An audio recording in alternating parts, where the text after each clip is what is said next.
Let's jump right into it.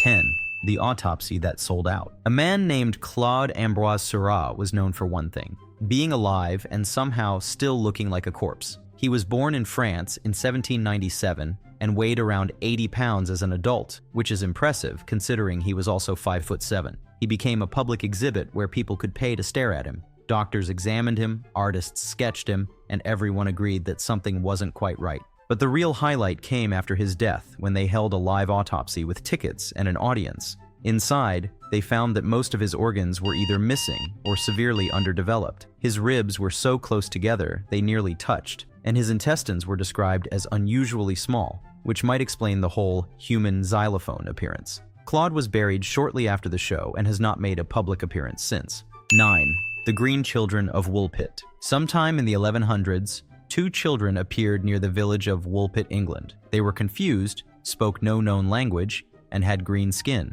They also refused to eat anything that wasn't beans. They claimed to be from a place called St. Martin, where the sun didn't shine, and everyone was green, which made absolutely no sense, even by medieval standards. The villagers raised them, but the boy died not long after. The girl survived, learned English, and got a job as a servant, because that's what you do when your entire backstory is a red flag. Historians have tried to explain it. Some think it was anemia, some think it was a hoax. Others suggest alien children, because that's easier than admitting you just lost 2 glowing kids in the woods. Whatever the answer was, nobody figured it out, and the green children were never seen again.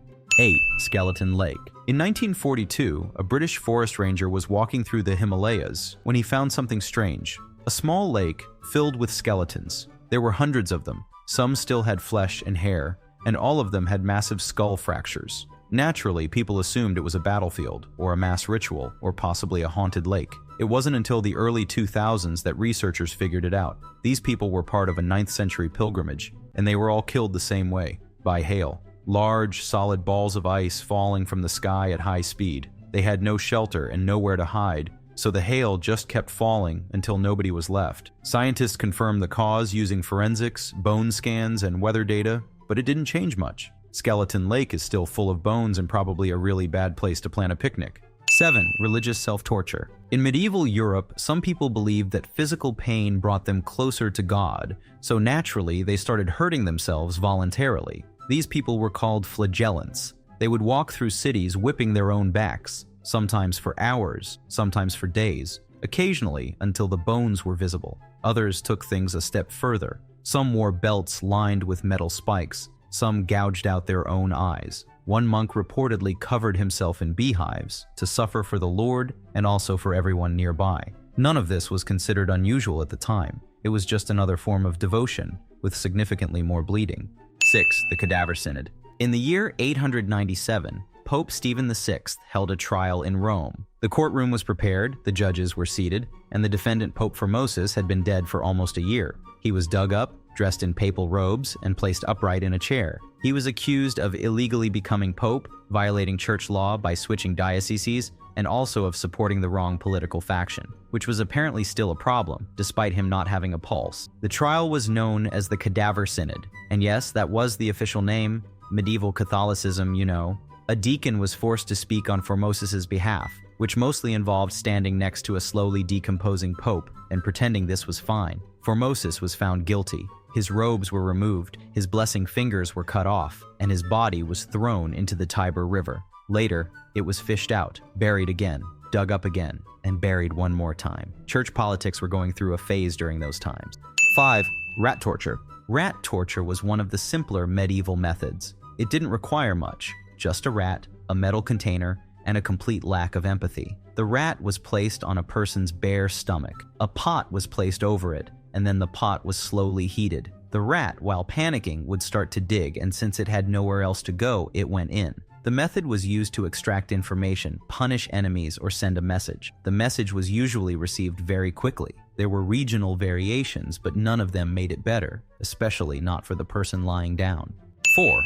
Cannibalism during sieges. In ancient warfare, getting surrounded was bad, but running out of food was worse. During long sieges, cities would eventually eat through their supplies. Then they would eat through their livestock, then the leather on their belts, and eventually, each other. In the siege of Jerusalem in 70 AD, several reports describe parents eating their own children. One woman was famously caught roasting her infant, and when the soldiers found her, they left her alone because they didn't want to share. At the siege of Ma'ara in 1098, crusaders ran out of rations, so they turned to the local population, and not in a diplomatic way. In Stalingrad, survivors reportedly cooked human meat in soup because when the temperature is minus 30 degrees and the food is gone, your moral compass tends to thaw last. Cannibalism wasn't common, but it happened often enough to be mentioned in multiple siege accounts, usually near the end, right before surrender, or after it was already too late to matter.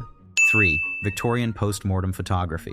In Victorian England, photography was expensive, so people tried to make the most of it, even if the subject was already dead. Families would pose their recently deceased relatives for portraits, sometimes sitting, sometimes standing, sometimes held up with wires like a haunted marionette. Eyes would be painted on the closed eyelids, props would be added, and the dead were often made to look as if they were just asleep, or very, very still. Some were photographed alone, others were posed with living family members, which meant someone had to sit next to their dead cousin and smile through the smell. This was considered completely normal at the time. It was a way to preserve the memory, even if the memory was technically already decomposing. 2.